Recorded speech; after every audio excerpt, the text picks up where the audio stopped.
Hello, I'm Esther Gidoi. It's Thursday, May 11th. This is Africa 54.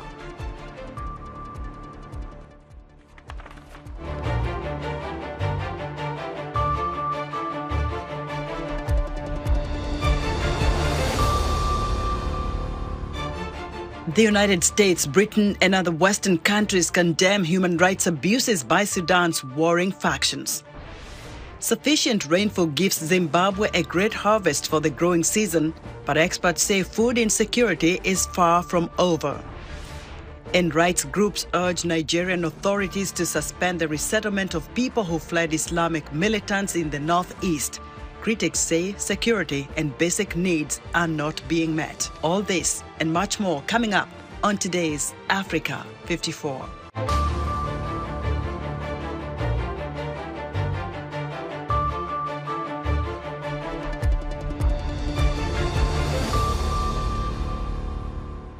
Fighting in the Sudan conflict has driven hundreds of thousands from their homes and forced hundreds of thousands to flee to neighboring countries.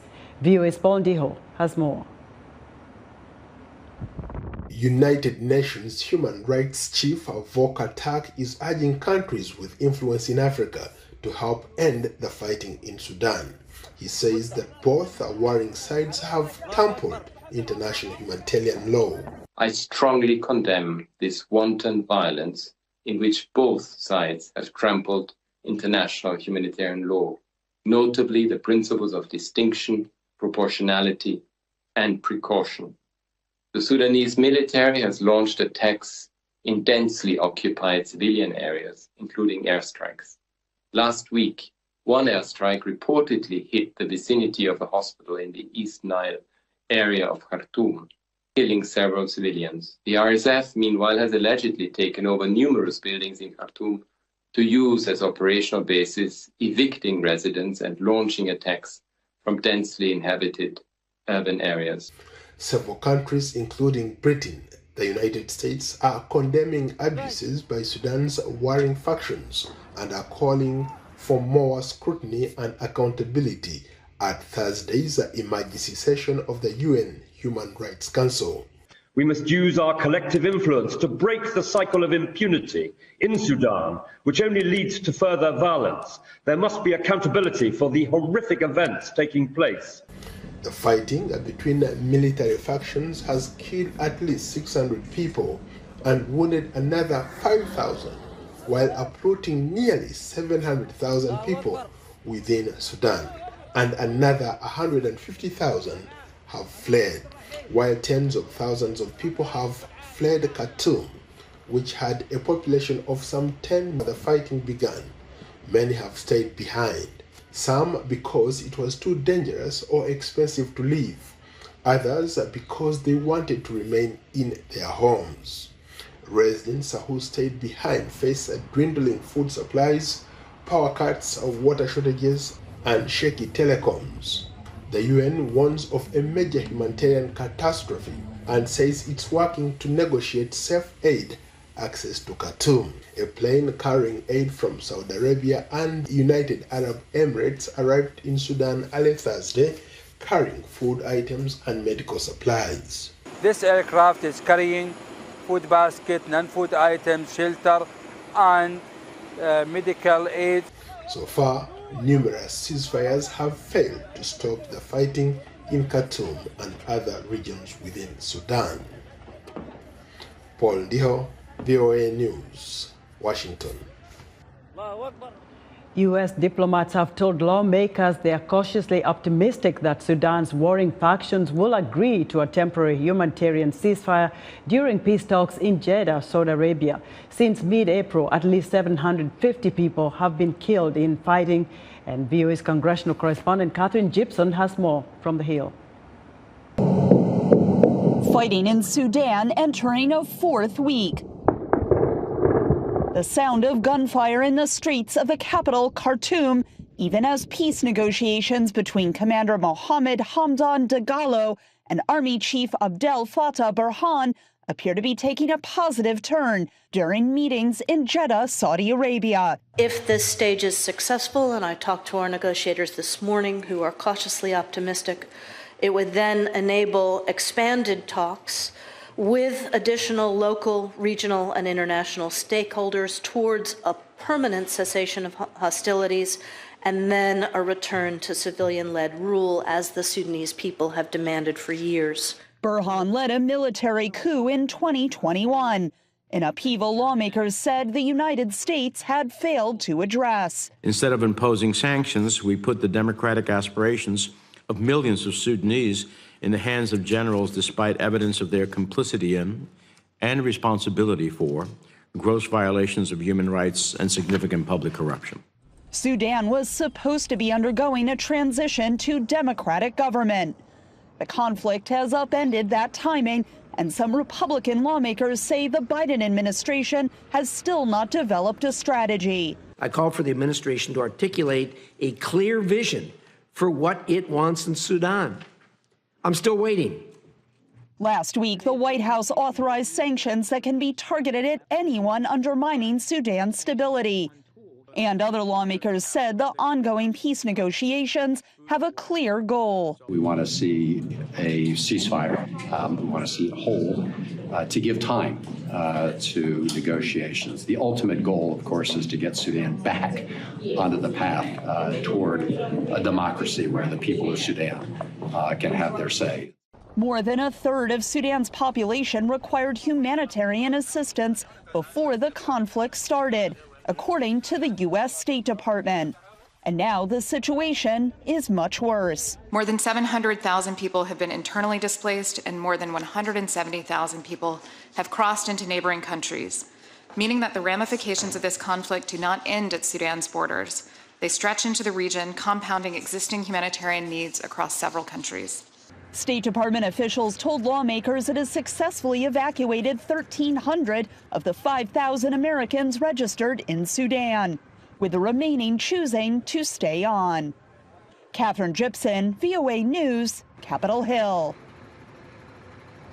For an in-depth look at the Sudanese conflict and where the country is headed, I'm joined from Cambridge, Massachusetts by May Hassan, an associate professor of political science at the Massachusetts Institute of Technology. Hassan is an expert on authoritarian regimes and contentious politics.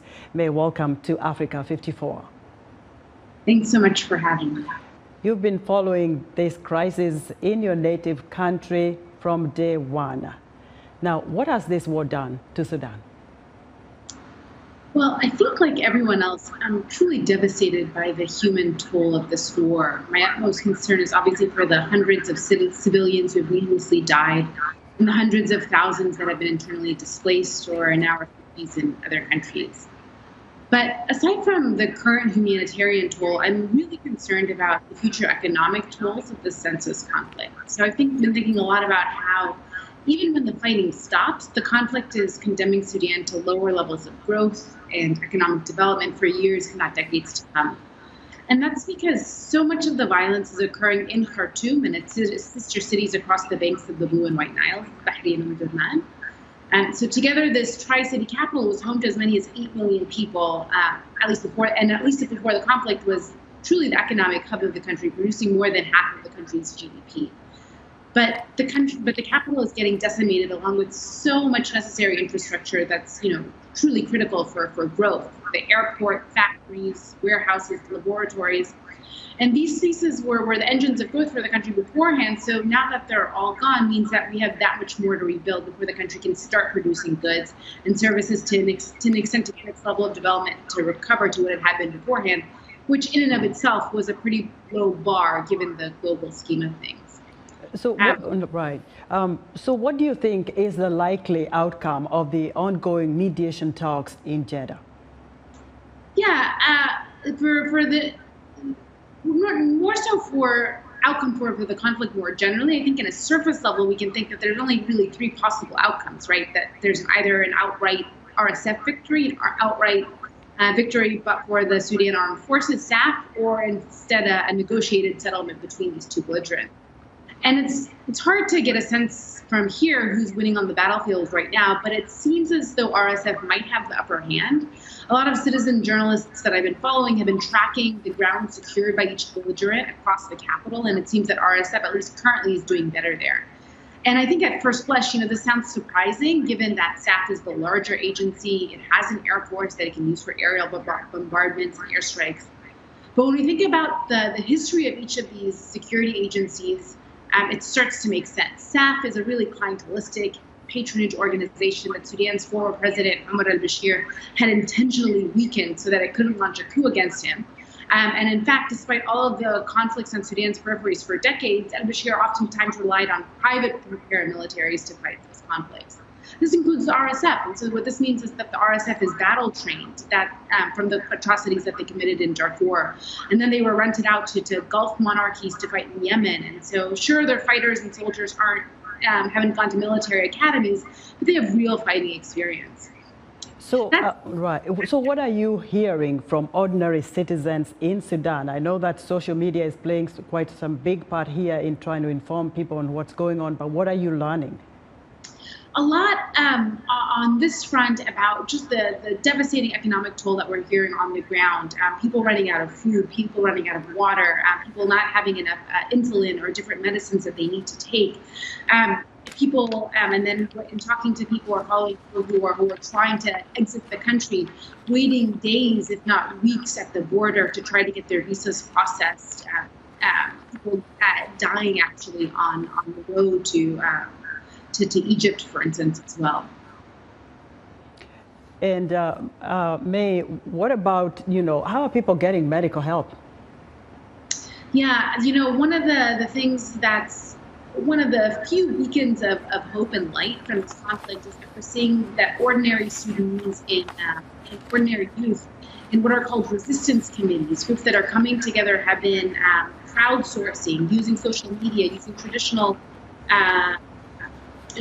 channels to get help to those who need it most, using their contacts to get food, to get insulin, to get medical care where it's most needed. And so these resistance committees, and following a lot of accounts on the ground, are truly the heroes of the conflict today. May, thank you very much for your insight. Thanks so much. May Hassan is an associate professor of political science at MIT. Ample rainfall is giving Zimbabwe a great harvest for the 2022-2023 growing season, but experts say food insecurity is far from over. Here's Columbus Mavunga. Lazarus Caetano, a soybean and maize farmer outside of Harare in Mount Hamden, has risen to celebrate after years of disappointment. This year's harvest is so exciting, better than all the previous years. We got our crops in the ground on time. We had good rain. I hope we get the same next season. Zimbabwe's government says the country got a bumper harvest this year. The total cereal production is 2,579,247 metric tons against a national cereal requirement of 1,837,742 metric tons. That is for human consumption, and then there would be 450,000 metric tons for livestock. So that clearly leaves us with a surplus. It's the first such harvest in more than 2 decades in the country, once referred to as the region's breadbasket. This is in part because of $10 billion given to the continent by the African Development Bank to fill a gap caused by Russia's invasion of Ukraine last year. Moscow's war in Ukraine created shortage of fertilizer in the country, impacting agricultural inputs. But even before the war in Ukraine, Zimbabwe had become heavily dependent on handouts from humanitarian organizations. The World Food Programme's country representative says Zimbabwe, although there have been progress, more work is needed. However, we need to keep in mind that food availability does not equate to food security. And this is because not every Zimbabwean has access to or can afford adequate grain. WFP will continue working with the government of Zimbabwe to support those in need of food assistance. Aid organizations are hopeful that after years of land-related policies and environmental challenges that led to inadequate harvest, farmers are ready to increase production and feed the nation.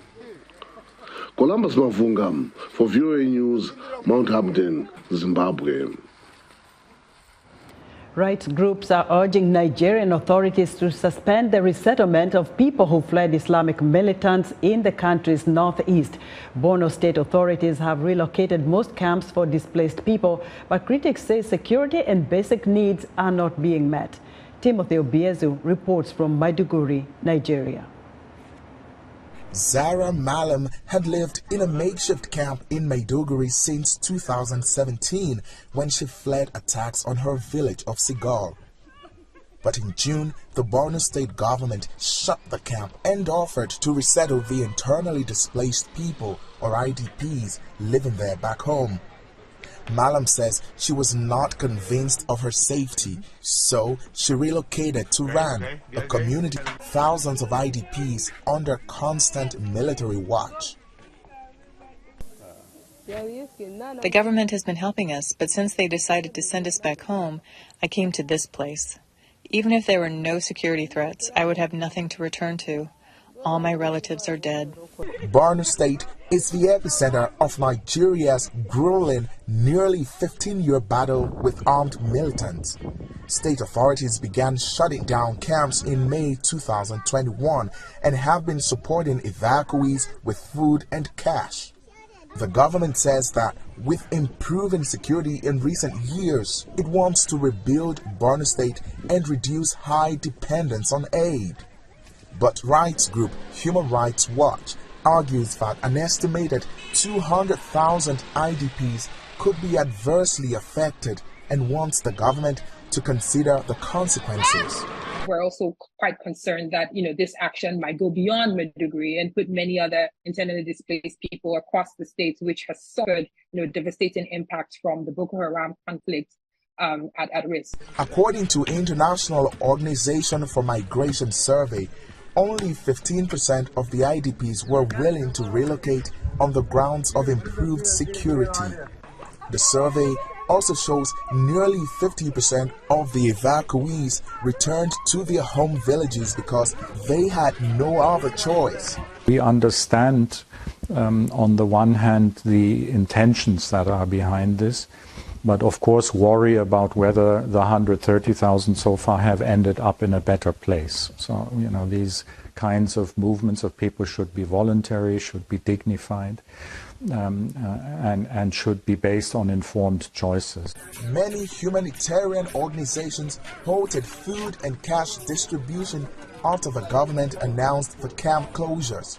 Aid groups in Borno, like Action Against Hunger, say they are already seeing serious malnutrition issues. Reports coming from our various supporting aid facilities in the Northeast have shown a steady increase in the number of cases, even though we are not in the lean season. For now, many here are just hoping the government doesn't close any more camps. Timothy Obiezu for VOA News, Maiduguri, Borno State, Nigeria. Italian police have arrested 29 suspected smugglers as the authorities smashed a transnational operation that for years brought migrants illegally into Italy by sea and then moved them overland to northern Europe. This operation starts from the territory of origin, so we are talking mostly about Kurds and Iraqis, but there are also Pakistanis and some Africans. Then it runs through a series of cells, which have been identified by the prosecutor and by the judicial police, the police forces who have operated with the rapid response teams. Afterwards, my colleague will explain it with the cooperation of 8 rapid response teams. We have operated on all of the national territory, with the Interpol and also with Europol. We can say that several police forces have worked on this operation. The nearly 4-year-long investigation was spearheaded by prosecutors in Calabria, where many migrants arrive from Turkey or Greece, often on well-outfitted sailboats that elude detection by police or military personnel. We'd like to hear what you think about Africa 54 and all our VOA Africa programs on our website at voaafrica.com. Still to come, Donald Trump's own words likely hurt him in a sexual abuse trial. We'll be right back. According to the global analytic firm Gallup, Sub-Saharan Africa has the highest percentage of single mothers worldwide. This could be as a result of premarital childbearing, widowed, or divorce. As we celebrate Mother's Day, we will honor mothers who have managed to thrive as single parents. We will also hear their challenge in raising a family while working full-time and discuss ways to succeed as a single mom. Join the conversation each week right here on Our Voices.